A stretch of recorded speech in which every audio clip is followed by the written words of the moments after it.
for 5 days. In fact, while we were there, we ate the last slice of bread in his house. Here, let me tell you why we paid him that visit. It had been decreed in heaven that this man should be granted great wealth by virtue of the mitzvah of hospitality they used to fulfill so beautifully. The trouble was that he was always satisfied with the little he had, and never once did he pray for his livelihood. There was thus a danger that this blessing would never be realized and would never reach him, that he would lose the treasure that had been destined for him and remain forever poor. But when we stayed in his house for 5 whole days and left nothing there, so that his children cried and asked him for bread, then he sighed from the depths of his heart and asked the Creator to provide for him. It was at that moment that the blessing came to rest upon him. Hashem sent along an aged Gentile with a hidden treasure, and Moshe became a rich man. The Chassidim listened in amazement. Just see, they whispered to each other, how mighty is the power of a sigh that breaks forth from the heart of a pure Jew.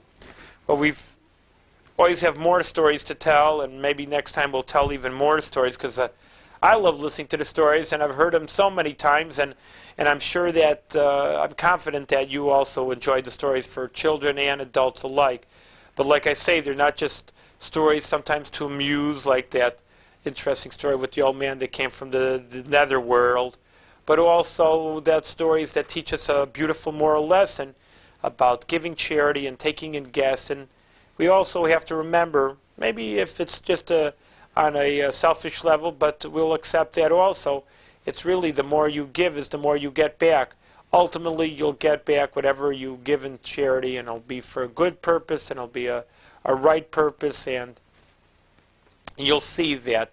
And good things, when you give out, this is what you get 10 times as much in the goodness that comes for you, either through more money in some indirect way, or through in some good way, and through health and life, which is also very important. It's more priceless, more than money, of course.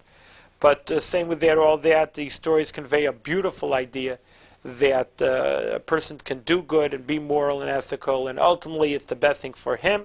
Surely it's best thing for the world at large, and together that the world becomes a better place, and hopefully for the Messiah should come soon in our days. Thank you very much.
Shalom. Welcome to the Jewish View. My name is Rabbi Simon, and with the Damar Chabad Center we have 2 very important guests with us, 2 students from the Bethlehem High School, and these are 2 Joshes, Josh Zalen and Josh from Bethlehem, and you're coming to be seniors in the Bethlehem High School. They have joined us on our show because they're 2 interested Jewish students that have questions, and of course, like we always say, it says in the Ethics of the Fathers, if you don't ask, you don't learn.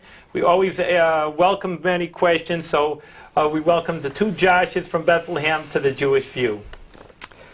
Okay, we have questions that have been composed by ourselves and some of our fellow students at Bethlehem High School. And Josh has our first question. All right, we were wondering what you thought of the whole Crown Heights incident from last year and how it affects Jews in Delmar. Well, it's an interesting situation, very briefly. On one hand, I'll tell you personally, because I did live in Crown Heights, so it's almost even a personal question. I mean, it's been a number of years ago, but I know the situation pretty much firsthand. I have a lot of friends there. One hand, I say it's very unfortunate in one sense, which the media has never picked up on, is that here you have a Jewish community living with the black community. Now, it's one thing to say, well, and I think every person across the board, I mean, I don't know about that there's some Ku Klux Klan that they can't stand the blacks, but I can talk on behalf of the Hasidim in Crown Heights that no one wants to see ill will amongst the black. And on the contrary, that's what I'm saying.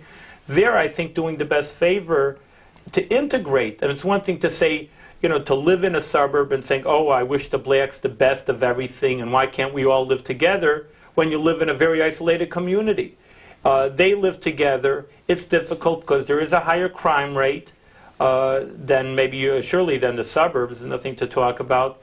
And life in New York City is hard anyway. I mean, we saw with the Los Angeles riots, there's more tensions that you're going to have in the suburbs. People are crowded together. The economic situation is difficult. And there's going to be more friction. Is there a crime? People have to have bars on the windows. This is New York City life in general. I don't think it's any particular to the Crown Heights situation. I just can speak on the behalf of the people in Crown Heights, and also, let me tell you something, the majority of blacks, which is the major point, that people want to live together, and they want to be friends together, and they have worked together. We're not talking theory. They have the Black-Jewish Council, the Economic Council, have built up and trying to get government programs to work together. And I think it's mainly a few rowdies that had got together. And I think that's the same thing in, you can say, Los Angeles situation. I can't think that, you know, you can't say that the entire black community is going to go around rioting and killing people. I think it's almost prejudice to say the opposite. A great majority of people are law-abiding citizens, and there's rowdies around that they have to, that they try to look for trouble. And it has to be put in place. I mean, there are two different cultures, but, you know, Jewish people have their own cultures also. They have their own synagogues. I mean, in certain senses, they don't assimilate, especially religious Jews, because they do have their own particular culture. So in this way, they try to get together, and I had actually my friends to organize basketball games between, yes, it's true, basketball games between blacks and to find some common ground. No one's looking to make them Jewish, and you know, and the Jewish people cannot go to the restaurants because they keep kosher. I mean, so like I said, there's certain things that are going to separate them, but that doesn't mean they can't be friends and find common ground. And actually, the truth of the matter is that actually, after that one incident, has calmed down, has been quiet, and there really hasn't been any problems there. Do you think, though, that the Hasidim in Crown Heights or Brooklyn, are they there because financially they can't leave, or is there a significant reason why they are still there? That's a good question, and there is a reason. The truth of the matter is Crown Heights was a very Jewish community. This is before I lived. You're talking about the 1930s, 1940s. Talk to an old-timer that lived in New York City. They say Crown Heights was not, I'm just saying Jewish community, it was a beautiful, it was like, it was hard to get in. It was just like overpopulated. It was a richer section, like Brownsville. You know about New York City. Brownsville was like a lower section, and Crown Heights was like the hoi polloi of the Jewish community. And that's when Lubavitch moved in 1940. The Rebbe was asked, and many Hasidim also thought, you know, everybody's leaving. I mean, let's leave too. And he says, we don't want to run. The Rebbe says, I'm not a chicken and I don't run away from anything. I mean, don't have surely the time for it now, but in communist Russia also, that the Rebbe didn't leave. And a lot of people left, and he was beat up. I'm talking about the previous Rebbe now, was beat up and handicapped for life. He says, we don't run away from a fight, unless it was totally impossible situation, like in Russia and like in Poland, World War II, of course, then they were forced to leave. But in America, you know, there's room to live with people, and there's no reason to run away. You have to work together with people, and I think that they have for the most part. That's what I'm saying. If we see with the positiveness of it, and it's one of the most integrated neighborhoods in the United States, you should know, and a lot of sociologists have looked at it, at here side by side, black community and a white community. There isn't any bigger integrated community in the United States, but, you know, it's always like the bad apple. You know, one incident, everybody knows about the one incident, but to look at it, hey, there's blacks and white living together in such an integrated community, that's really the bigger news that would be said. But as we all know, the good things don't make it into the media. You know, one person gets killed, that's headlines already. Mm-hmm. Okay. Now, one question that a student asked me to say is if you think that this country will ever be ready to have a Jewish president. Well, it's an interesting question. You know, it's a lot of times in theory people say, I know the percentages say that they would be. I think the right person and the right politics would be the right situation. You never know. I mean, if it's right that the person, you know, of course, isn't going to be mainly judged on his ethnicity. I mean, he's got to have his own politics, whether he's a Democrat or Republican, he's a liberal or a conservative. And we can't just say a Jewish person loses a political race that, oh, it's anti-Semitism. You can't just label every time sometime a Jewish person doesn't get his way, it's anti-Semitic. There's other reasons.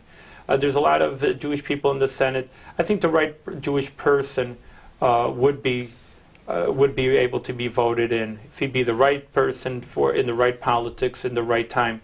Saying all that, I have personal feelings. I don't know if I truly want a Jewish person in the arena, because sometimes, you know, like I say, something goes wrong, and you say, listen, every president is picked on, you know, he does something wrong here, something wrong there. So maybe sometimes it'll be highlighted that the Jewish person will be a president. There's what to talk about. Alan Dershowitz's book, Chutzpah, almost portrays the opposite. He says that we should go for whatever we want, and we shouldn't be scared of it. But I don't know, just too much of leaning. That people have to remember that, you know, people do look at Jewish people specifically as an ethnic group, and you know, I think, like I say, I think in the right person, right time could be president. The wrong person in the wrong time could lead to even more anti-Semitism. So there always a Jewish person has to be a balance. Okay. This might sound like a very trivial question. A lot of people want to know this. Do you have to feed your pets kosher food if you kept a kosher household? Well, that's an interesting question, but the answer is as follows. You cannot eat kosher, but you can have benefit from kosher. That's the non-kosher. I mean, you can feed your pets non-kosher food. Of course, you wouldn't want to have it lying around the house, but that wouldn't be a problem. The only benefit where a problem comes in that you cannot have is from the chametz or leavened bread during Passover. Then, of course, you cannot eat leavened bread, but you can't even have benefit from it. So that's a little bit of a problem, because a lot of this is made with meals and the grains. So then then the dogs sometimes get on a better diet. They say they get meat and scraps, and they like Passover also. But you can have benefit from non-kosher food, but you just can't eat it. Okay. Okay. All right, let's see. Okay. What is the Orthodox viewpoint on abortion? Well, saying, just footnoting what you're asking, Orthodox view, I'd like to say it's the Torah view. I know that there's Reform, Conservative, and Orthodox. Everybody knows that, of course. But Orthodox is what we'd like to say classic Judaism has been around for 3,300 years. And what the Torah then I'd like to say is, instead of just saying one splinter group, because it isn't a splinter group, I'd like to say it's the classic Judaism that's been around for thousands of years, that life takes precedence over everything. We all know that how great the Torah mitzvahs. We're talking about kosher and Shabbos. There's so many great mitzvahs, but we know that pekuach nefesh, life and death, overrides all the Torah except for three major mitzvahs. You cannot kill somebody. If someone says, "I'll kill you," unless you kill him, you take your life first. But everywhere else, Shabbos and kosher. If you're on an island, I'm dying of hunger, and there's only some pig around, then you're allowed to eat the pig. That's what the Torah says. So life is more important even than the Torah mitzvahs. And this abortion is a human life, and therefore it's a question you're talking about, that life takes precedence. Of course, and I know there's the issue nowadays. It's actually a Jewish viewpoint, which is different than the Catholic viewpoint. That's saying, what if unfortunately, sometimes it happens that the woman's life is in risk when she's in pregnancy.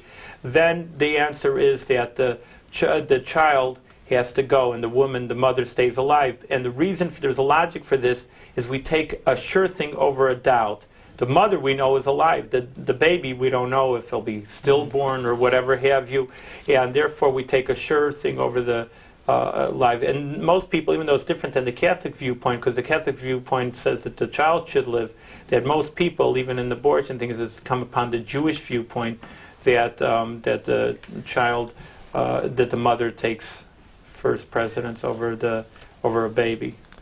Okay, now following up on that, the next question was, what is the viewpoint on euthanasia?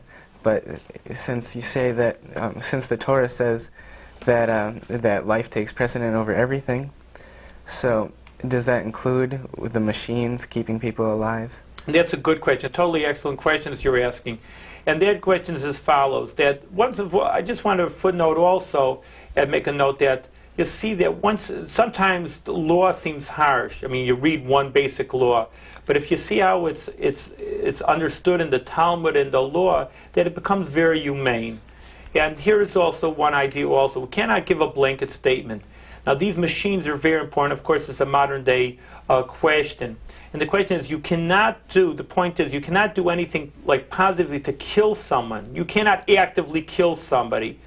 But if you want to do something passively, meaning that, God forbid it happens, people are in car accidents, they say if they don't get put on a machine, they will die. So you don't have to actively, wouldn't be active, you would be not putting them on machines. You can't actively kill them, but on the other hand, you don't have to keep them being pumped up through these breath and ventilation machines just to keep them alive. So that's a little bit more humane, and many people, of course, that's, unfortunately, it's sometimes a practical question that people ask. The people come to those situations, they ask this, but you don't have to put people on machines. But the trouble is, once they put them on machines, you cannot pull the plug, because again, that would be actively, like through your actions, you're killing that person.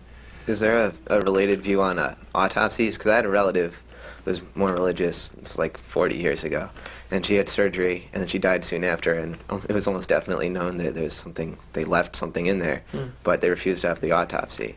Again, it's the same vein. Really, we don't want to give the blanket statement autopsies is forbidden, but generally it is, again, that a human body is very important. It's even in death that the burial rites have to show that that's consideration to a Jewish body. Saying all that, again, that's what I'm saying, tuning it up, really when it's important, and there are cases, of course, like this. We're not talking theoretically. Sometimes it says like a murder victim, they have to have the bullet inside from the person. I mean, you talk about that. That's one issue, of course, medical malpractice. Sometimes it is murder cases. It happens. They have to have the bullet to trace it back to the gun, and it's inside the body. So therefore, again, I don't want to give blanket statements to allow this, but it has to be gone through a rabbi, because when and where, and a lot of times they will have a rabbi there at the autopsy, because sometimes once the doctors get into the body, then they, just have a blanket statement, they just do what they want to the body. They can get in, they will, in such a situation, get into the body what's needed, and get out, because they shouldn't take all the parts away. If they don't need it, what they need it, and to get out in the situation. And it just struck me as sort of strange not to have an autopsy. Well, they have to ask every specific question, because you never know, because sometimes you could say, well, a disease, or sometimes it is unimportant. I mean, a lot of people want to know, I'd like to know what my relative passed away from, but listen, the bottom line is that if there's medical malpractice, one thing, but like saying heart attack, or what kind of heart failure, or whatever, then it becomes sometimes less important than to keep the person's body intact. Again, pointing out the beauties of Judaism. A person is important in life and even after death. They're not just a piece of jello or something like that, or or even an animal. I mean, the human life and even the human person is kept in the highest regard in Judaism. Mm-hmm. Let's see. What's the significance of a yarmulke? Well, the yarmulke is a very interesting point over here, because there's different answers for it. A few fast answers there, that a Jewish person has to always remind themselves there's something above them. The yarmulke, of course, sits on top of their head, and that you're a person, and a person always, it seems in this world, becomes self-centered. They're important, their mind, what they think, what they feel, or whatever they do is the most important thing in the world. For a Jewish person, always has to remind themselves there's something above that person. There's always Hashem who's guiding them. As much as the person thinks they're in charge of their life, I'm going to make my own choices in life, I'm going to do what I want, the person always has to constantly remember that there's someone above them. And I know that it doesn't say clearly the next kind of answer, because it falls off, because then you say, well, it's not a mitzvah in the Torah. It doesn't say anywhere in the Bible, in the Chumash. On the other hand, once something becomes a minhag, a custom amongst the Jewish people, it holds the force of law. So it's more traditional. I mean, it's traditional. You can't wear a Chicago Bulls hat. And No. That's a good question. On the contrary, some people have Chicago Bulls yarmulkes over here, let alone a Chicago Bulls hat. I think with all the designs on them. But the law states, see, this way you have to understand the reasons. It says to have your head covered. So the yarmulke is a little cap, but it could be anything. It could be, like you say, a baseball cap, or, and doesn't say that anything's got to be black, white, red, can have designs on it, or whatever, like I say, people have nowadays. And that's not that's not what it never said in the law, and the person could do what they want in that situation. Okay. Now, speaking about, significance of different things, what is the significance of wearing a payas? Very good. Well, see, first of all, let's start with the reason for it. Like I said, the yarmulke was custom that became traditional part of the Jewish people. The payas actually is a law in the Torah. It says you shouldn't cut the corners of your head. I mean, like a bowl cut or something like that. They have the haircuts. Now, the reason for it, why did the Chumash, the Bible, give one of these mitzvahs? It says because it says that there's many laws that you shouldn't be like the other nations. In those times, I mean, a little bit people have the same kind of haircuts today, that you shouldn't be too similar to the nations. And therefore, these kind of haircuts, the Jewish people should even look significantly at least different in certain senses. The major law, really, again, bottom line, what the law is, that the payases are called, what payas literally means corners, should extend to your cheekbone. If you feel your cheekbone goes to your middle ear, and if a barber ever says high ear, middle ear, low ear, the middle ear is like the minimum. Now, of course, there's the beard. It actually goes together in the same senses. You shouldn't cut the corners of your hair, and you shouldn't cut the corners of the corners of your face. Let's say your jaw, your two sides of your jaw, higher jaw, lower jaw, and your chin. And that's why there's different interpretations for the beard. Some say it shouldn't be with a straight edge. Certain people have electric razors that are allowed. Other people say that you should trim it. You shouldn't touch your face, but you can keep the beard. Lubavitcher says you can naturally see that they're more natural. We don't want to cut the. It's not what we don't want. It's the law has been defined differently in Orthodox Jews itself. Orthodox codifiers, you shouldn't even touch any part of the beard.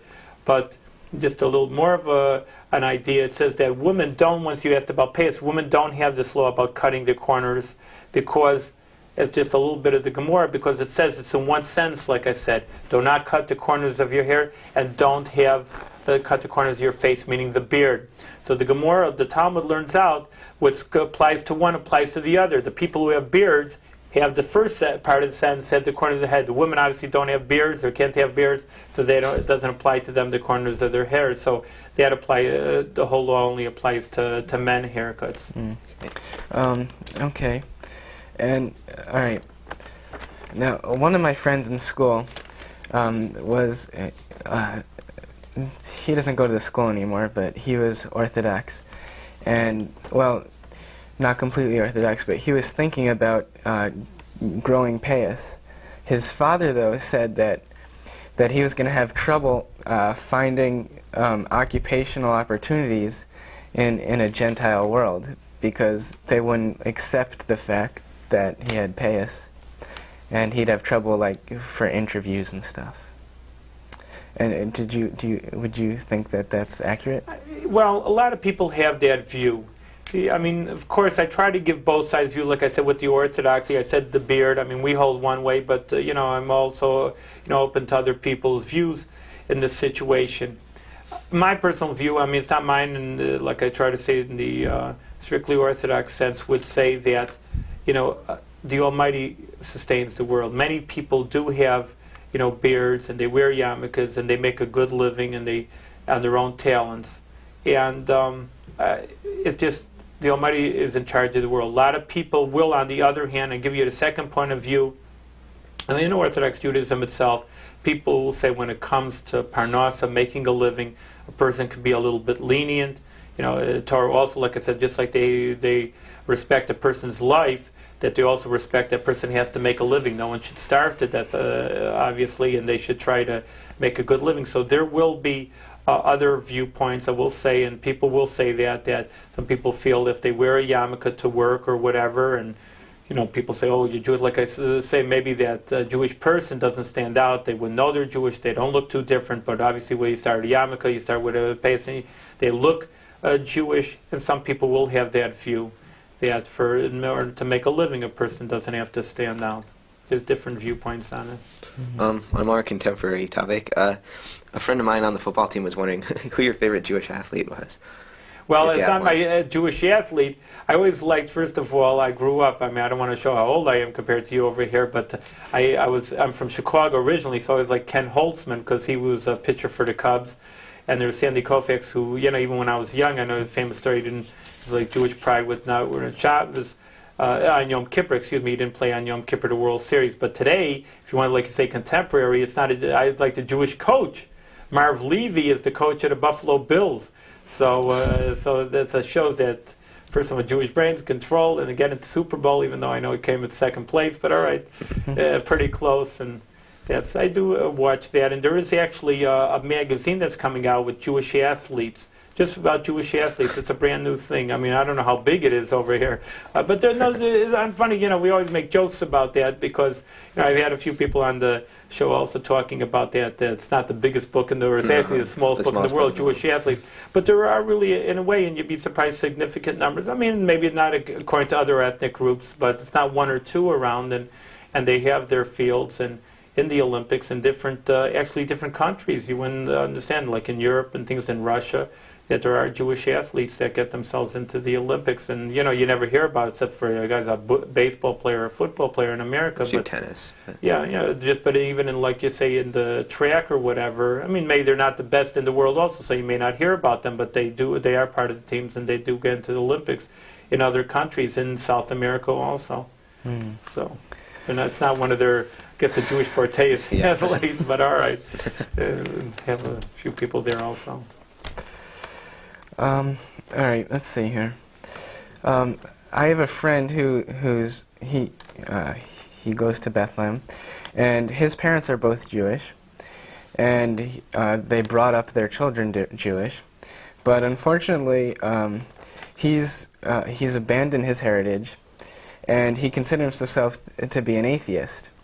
He gets very uptight when I approach him about Judaism, and or on the subject of his ethnic background, and I was wondering, how could I convince him that he doesn't need to abandon his religion entirely to lead a secular life?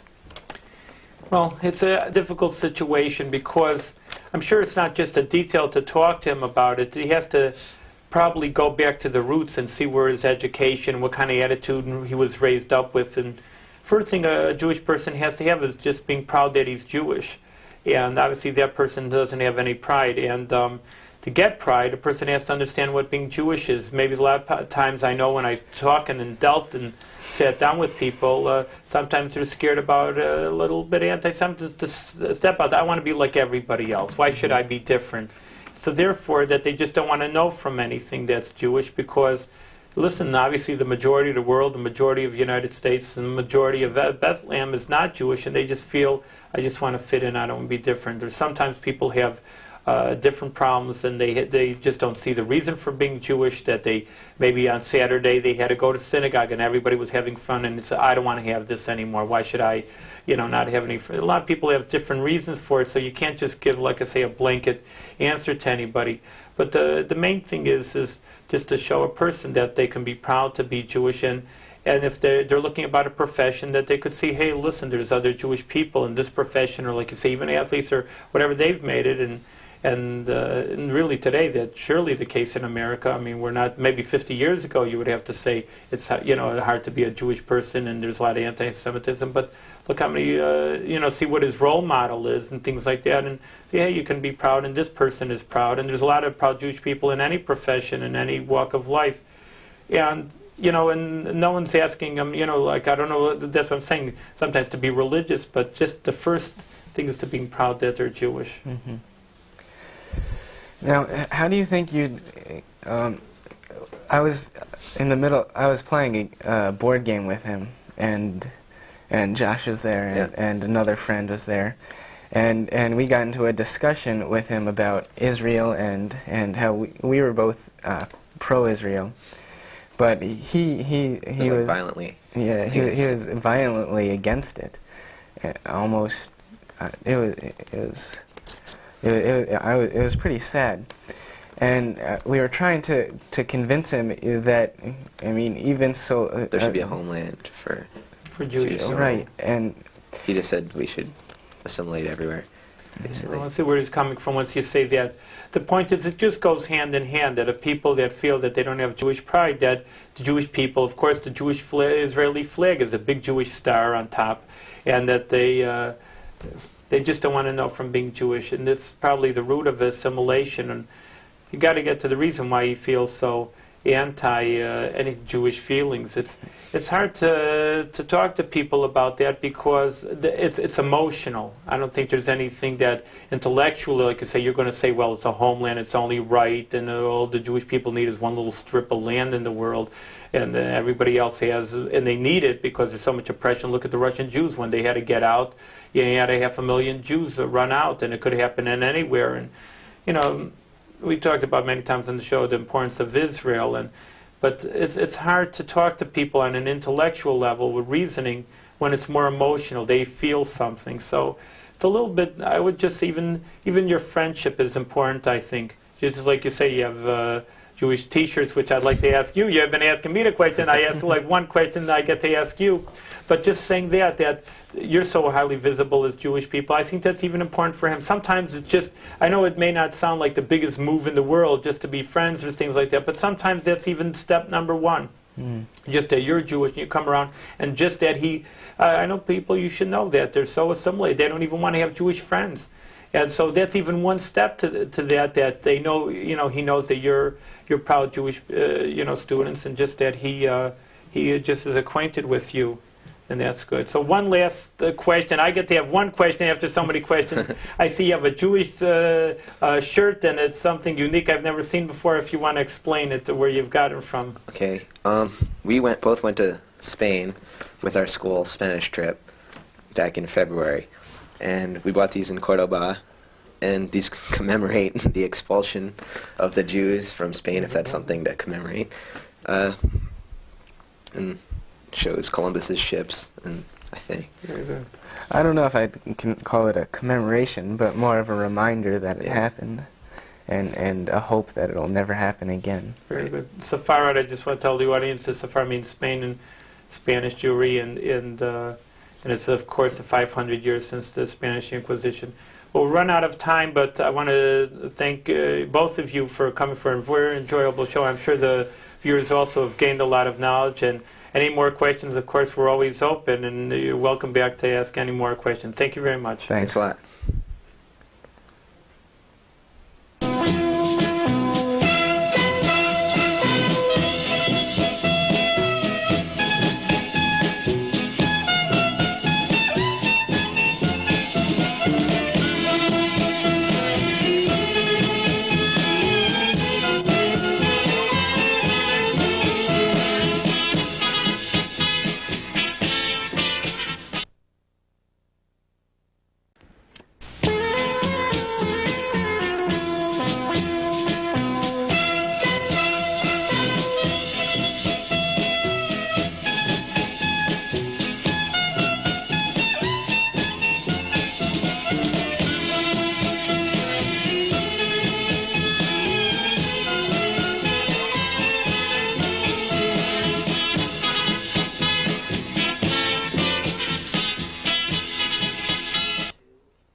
Shalom.